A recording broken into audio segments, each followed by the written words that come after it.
Ladies and gentlemen, as a Vietnamese American, it is really an honor for me tonight to represent Asian Americans for Mr. Trump. But I have to tell you up front that I am an independent voter. I came here in 1979 as a legal refugee from Vietnam, running away from the communists. And 5 years later, in 1984, I became a U.S. citizen and voted in every election.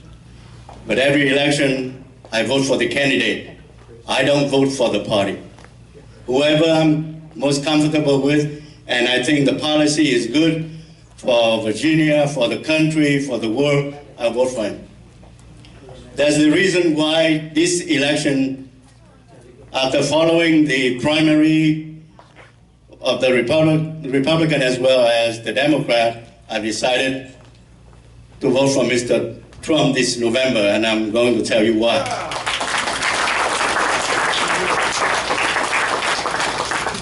Now, during the primary, we Vietnamese Americans kept hearing from the Democratic Party promises, especially Mr. Bernie Sanders.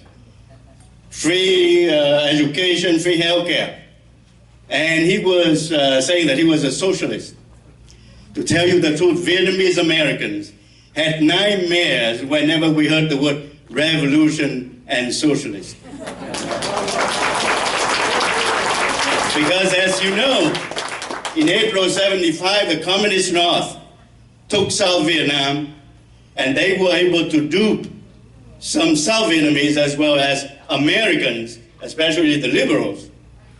And America abandoned South Vietnam. They took the country, and they also promised free healthcare, free education. But millions of South Vietnamese took to the sea, running away from those promises.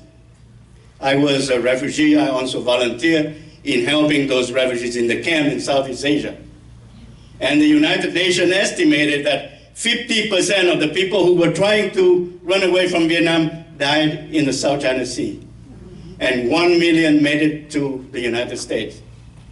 So that would mean about 1 million died at sea.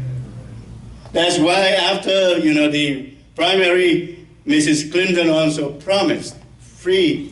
And we were saying among ourselves, run away from her.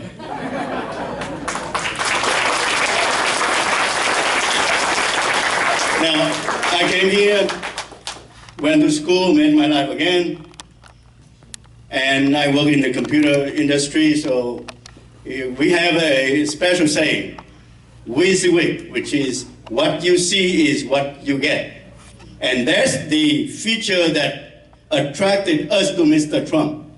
He was doing politics only, 16 months, 17 months? He is not a career politician. He spoke his mind, he spoke the truth, whether you like it or not. If you don't like him, don't vote for him, but he tell you the truth. The other candidates, I've been following them, they twisted their tongue so much because they wanted just to tell you what you want to hear. And they promise you, every communities, every ethnic group, what you want, they will promise you. A gentleman was mentioning about the Hispanics support going down. I was following it. President Obama, when he got elected, he was running, promising the Hispanics that he would be doing immigration reform. But during his first term, when both houses of the Congress were in Democratic hands again, he did not have any immigration reform at all. But when he was running for re-election in 2012, he ran to the Hispanic community and said, the Republicans, didn't want me, to do it, stop me from doing it, without telling them that he had both houses, Senate and House, in Democratic hands. That's what they do, career politician. Every 4 years they come to you, promise everything you want to get your vote, and then forget you during the next 4 years. When the time for re-election, they come back. We are not going to take it anymore.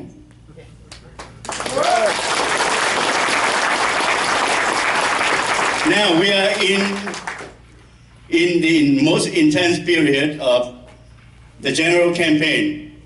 starting with the debate Monday night. But before talking about the debate, let me get up a few things against Mrs. Clinton. I was, as I told you, I'm working in the computer industry, so I was following the email issue very closely.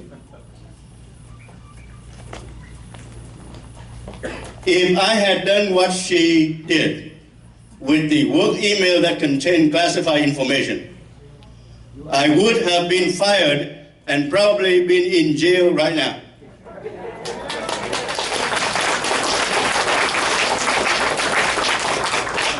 And I read the FBI report when she interviewed her.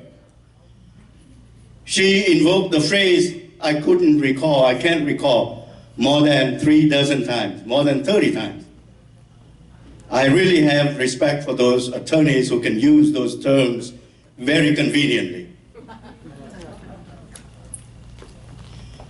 Another thing is that on the night before she fainted at the memorial event in New York, she gave a speech to the banking fat cats on Wall Street, standing behind the banner saying, "Stronger together," right? You saw that picture. And then we heard the report that she was calling half of the Trump supporters, she put in a basket of deplorables. The other half she put in the desperate. So she kind of denigrated 100% of the Trump supporters. But the thing that upset me most is that she called us irredeemable. Mrs. Clinton, only God can judge me redeemable or not. How dare you?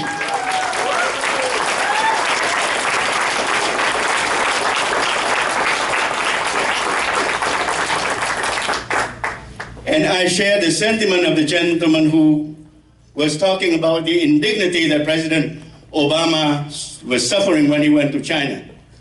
I was asking myself, what has happened to the foreign policy of the United States that after 8 years of President Obama, the president went abroad and they treated him so shabbily? Disrespecting the president means disrespecting United States of America herself.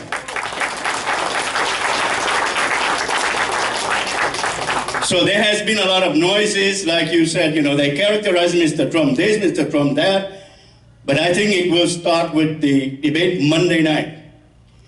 I really believe that Mr. Trump will be able to close the deal with the American people, convince them that he is ready to lead America in another direction and make America great again. Thank you.